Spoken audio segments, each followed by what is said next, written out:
Everyone in the auditorium shifted in their seats when she walked on stage, clutching a dusty old violin. Her shoes were scuffed, her posture unsure, and her clothes didn't match the polished appearance of the other performers. A few people chuckled under their breath. Some even whispered, wondering if this was some kind of joke. She didn't look like someone who belonged on that stage, not in front of hundreds of people, not in a place where talent was meant to shine. But she didn't flinch. She stood there for a moment, eyes scanning the crowd, as if soaking in every doubtful glance, every smirk, every ounce of disbelief aimed her way. Then, slowly, she raised the violin to her chin. The room quieted a little, not out of respect, but more out of awkward curiosity. What could she possibly do that would matter? And then, she played.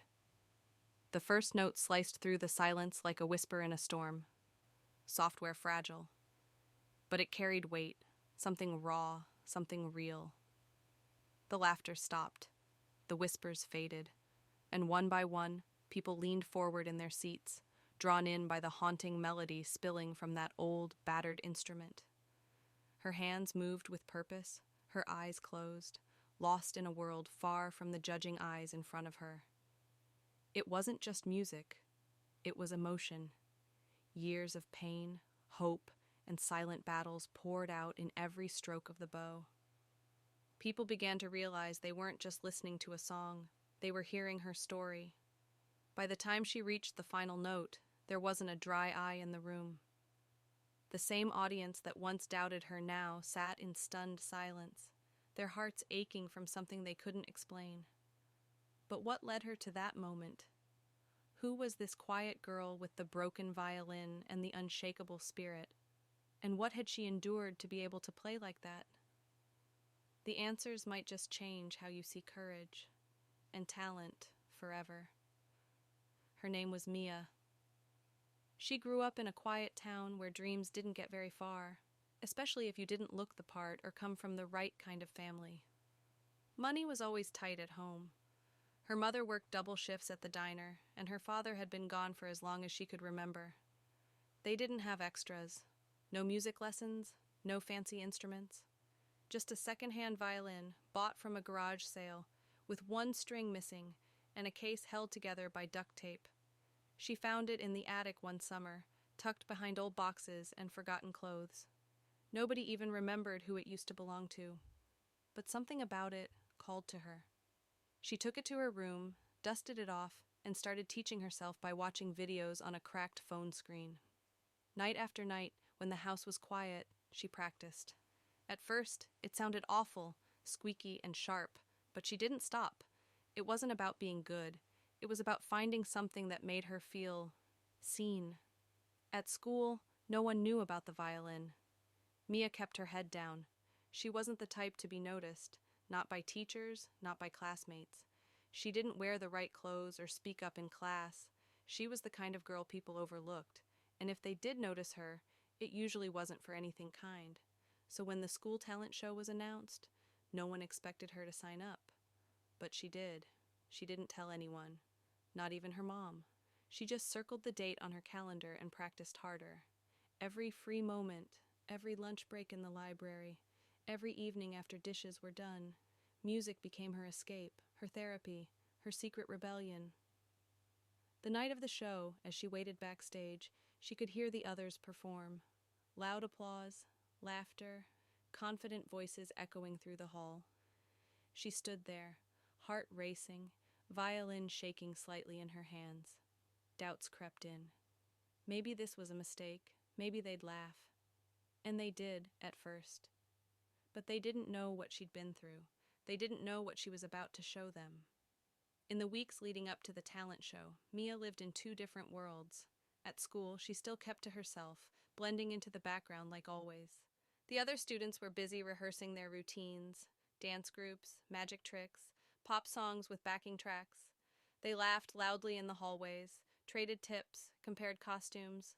Mia watched from a distance, clutching her bag a little tighter, her violin case hidden inside. No one asked her what she was performing. No one even seemed to notice she was part of it. But at home, it was different. Her mother had started to notice the late nights, and the soft music coming from her room. Once, she peeked in and saw Mia asleep with the violin still resting beside her, bow clutched loosely in her hand. She said nothing, just quietly closed the door. There was a heaviness in the air between them. Unspoken worries, bills piling up on the counter, the weight of trying to make life feel normal. Her mom wanted to be supportive, but she'd seen too many dreams get crushed by the real world. Mia didn't blame her. She knew how fragile dreams could be. The truth was, this performance meant more to her than anyone could guess. It wasn't just about proving she could play. It was about finally being heard.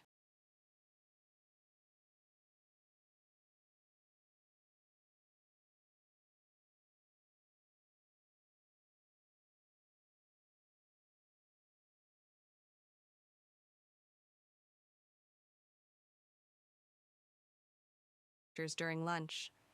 Someone even filmed her warming up and posted a short clip online with a laughing caption. "Who let this girl in the show?" it read. The video started getting attention. Most people shrugged it off, but a few comments were cruel. One even suggested she'd embarrass herself on stage and never come back to school. Mia saw it. She didn't say anything, didn't respond. But the pain stuck with her. It lit something inside her, a quiet fire that grew stronger every time someone doubted her. She wasn't just fighting nerves now. She was fighting every voice that ever told her she didn't belong. The night of the talent show arrived like a storm Mia couldn't outrun. The school auditorium was packed. Parents, teachers, classmates. Bright lights, loud chatter, and the thick buzz of anticipation filled the air. Backstage, performers hurried around, fixing costumes, checking props, giving last-minute pep talks. Mia stood alone near the exit sign, violin case gripped in both hands, heart pounding so hard she could barely hear her own thoughts. She hadn't told anyone she was performing, not even her mother, who was working a night shift at the diner. Maybe it was better that way. If this went badly, no one she loved would have to see it. She kept hearing the words from that video in her head, the laughter, the comments calling her a joke. Her palms were sweaty, her legs shaky. There were still 10 acts before her, but time was moving too fast. One of the popular girls walked past her and snorted under her breath. "Didn't know we were letting violin practice count as entertainment," she said, loud enough for others to hear. A few kids laughed. Mia looked down, trying to steady her breath. She wasn't surprised. She had learned early on that when people don't understand something, they either ignore it or mock it. Then she heard her name called over the mic. Her fingers stiffened. Her throat tightened. She stepped out onto the stage, blinking under the hot lights. The room looked endless from up there. For a brief second, she wanted to run, but then she remembered all the nights she played until her fingers hurt, the mornings she woke up with notes in her head, and the promise she'd made to herself that she would at least try. She raised the violin. The room shifted. A few people whispered. Some pulled out their phones. One boy in the back laughed, already preparing to film what he thought would be a disaster. And then, silence. Bow in hand, she closed her eyes. Her heart was thundering, her mind racing, but her grip was steady now. She drew in one slow breath. Everything she had carried, every wound, every doubt, every moment of feeling invisible, was about to rise through the strings, and no one was ready for what they were about to hear. The first note rang out, clear and piercing, floating over the crowd like a secret being told for the first time. It was soft, almost fragile, but there was something in it that made the room go still. No more whispers, no more laughter, just stillness. Mia moved with quiet intensity, bow gliding smoothly, her eyes half closed as if she was somewhere else entirely. The melody was unfamiliar. Not a well-known piece, but something raw, something personal. It felt like a story unfolding with every note. People in the audience started shifting in their seats, not with impatience, but with quiet disbelief. This wasn't what anyone expected. It wasn't just good. It was stunning. Some began recording, others just watched, captivated. The same boy who had laughed earlier now sat frozen, phone halfway raised, unsure whether to keep filming or just listen. But then, just as Mia reached the heart of her piece, something happened.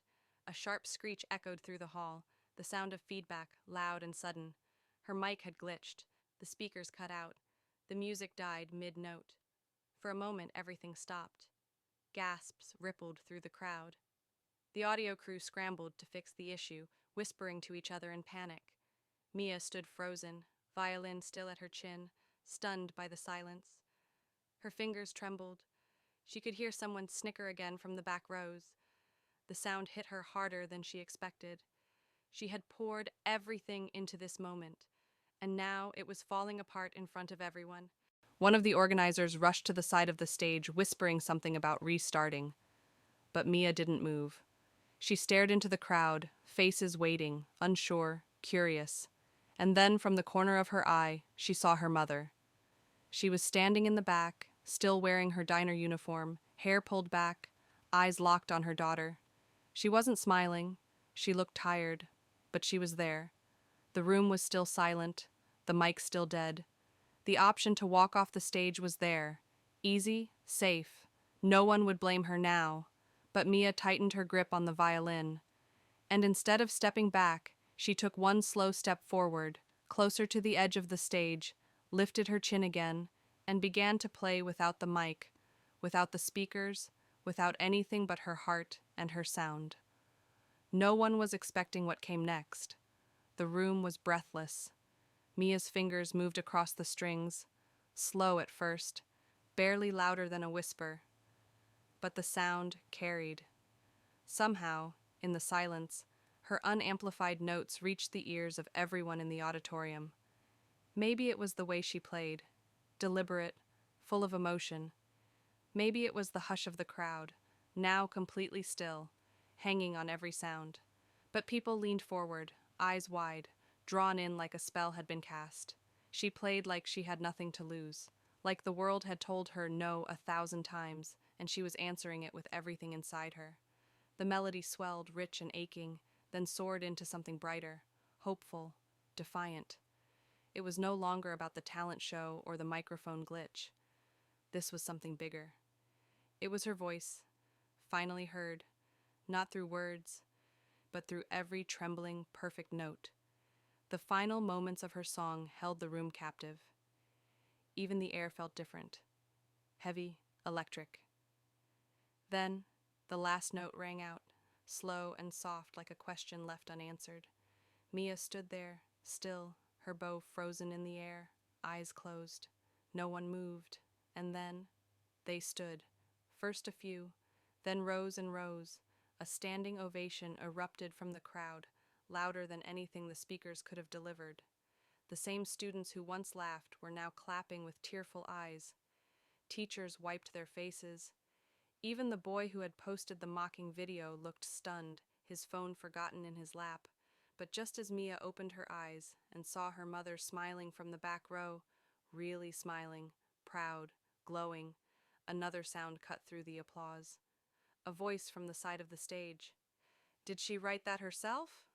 a judge asked aloud, almost to himself. Whispers followed. Another judge leaned in. "That wasn't on the song list. We need to verify it's an original." The applause slowed. Murmurs spread. Rules, technicalities. A quiet tension returned. Mia looked around, confused. She had written the piece herself. It was hers, every note, every line. But she hadn't thought to tell anyone. She didn't think it mattered. Now it did. She stood alone on the stage again, the echoes of her triumph still in the air, but a new challenge rising right behind it. The murmurs continued as the judges huddled together, flipping through their papers. Mia stood frozen, the applause fading around her like smoke. Her heart, still pounding from the performance, now thudded with uncertainty.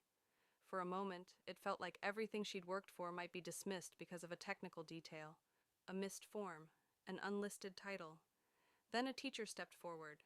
It was Ms. Grant, the music instructor. She'd always been quiet but observant, the kind of teacher who noticed things others didn't. She approached the judges, calmly explaining that Mia had written the piece herself and had been composing in private for months. She even pulled out a handwritten note Mia had once shared, buried deep in a stack of class journals. Proof enough. That changed everything. The tension melted as quickly as it came. One of the judges stepped to the mic and announced that not only was Mia's piece original, but it was one of the most moving performances they'd ever witnessed at the school. The crowd cheered again, louder this time, as if making up for the silence a moment earlier. Mia stepped off the stage into her mother's arms. Her violin still hung at her side, but for the first time, she didn't feel like she had to hold on to it so tightly. She had done what she came to do. She had been heard. The video of her performance spread fast, but this time for all the right reasons. Comments poured in calling her the girl who played from the heart, the self-taught violinist who silenced a crowd, the girl who made a school cry. Strangers connected with her story, her courage, her sound, her refusal to give up. But Mia didn't care about going viral. What stayed with her was something quieter, the way her mother looked at her, the silence that turned to respect, and the feeling of finally being seen not as a mistake, but as someone who mattered. She didn't win a trophy that night, but what she gained couldn't fit on a shelf. Because sometimes the real prize isn't applause. It's the moment you stop needing it.